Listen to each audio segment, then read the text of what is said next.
Sinariwa naman ng daan-daang siklista ang mga bahagi ng ating kasaysayan ng bumagsakang Bataan noong ikalawang digmaang pandaigdig. Sabay-sabay silang bumisita sa mga lugar na naging piping saksi sa nakaraan ng ating bansa. Mula sa Taguig, may ulat on the spot si Isay Reyes. Isay? Rafi, may higit 500 cycling enthusiasts nga nakiisa sa Kagitingan Bicycle Tour na ginanap ngayong umaga. Ito raw ang kanilang paraan para sariwain ang kabayanihan ng ilan nating kapwa Pilipino mahigit 50 taon na ang nakalipas.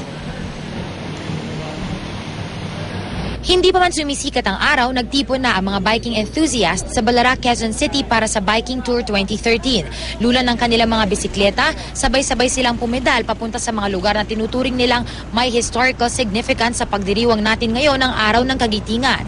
Kabilang dito ang representatives mula sa Marines, Navy, Air Force at iba pang biking groups mula sa iba't ibang munisipalidad. Pinangunahan ito ng Hunters ROTC Historical Society at ng Department of Tourism.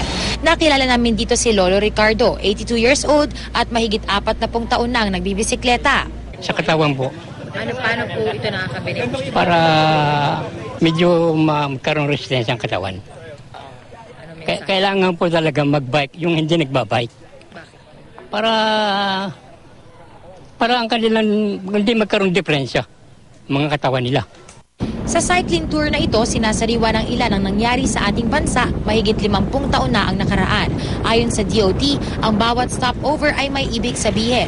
Nagsimula ang mga siklista sa Balara Filter sa Quezon City kung saan dinetonate ng mga Filipino guerrillas ang mga bomba na nilagay ng mga Hapon. Sunod naman silang tumigil sa Muntinlupa sa New Bilibid Prison kung saan lumaban ang mga citizen soldiers na kalaunay sumali sa National Guerrilla Assistance. Ang third at final stop ay sa Nichols McKinley Field sa Philippine Army Grounds. Dito, pinaniniwala ang naipanalo ng mga Filipino guerrillas ang laban kontra mga Hapon at nagdulot ng kalayaan para sa Maynila. Dito raw kasi naglungga ang Japanese Imperial Marines at dito sila lumaban hanggang kamatayan. Sa tourism naman, yung values at saka mga traits ng ating mga heroes, ibig nating mapopularize para noon, mas lalong matutunan ng mga kabataan. Sana raw ay sa pagdiriwang ngayon, maging inspirasyon at modelo ang mga nagawa ng ating ninuno. Marami man daw pagsubok ang hinaharap ng bansa ngayon, sana'y sama-sama itong mapagtagumpayan. Naalala natin na yung kanilang sacrifices, and lalo na ngayon, marami ding challenges na hinaharap yung bansa. Dapat sana, handa din tayo tulad nila na harapin yon. Yung mga guerrilla nga, sabi nga nila, hindi sila regular soldiers, napasubo na lang dahil may gera na eh.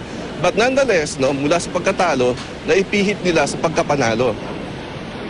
Samantala, Rafi, dito nga sa Philippine Army Grounds ay nagkaroon ng maliit na salo-salo ang mga siklista, pero meron ilan sa kanila na hindi na nakaabot dito ay tila napagod na. Meron ding isang banda dito na nag-alay ng kanta para sa mga siklista kanina. Rafi? Maraming salamat, Isay Reyes.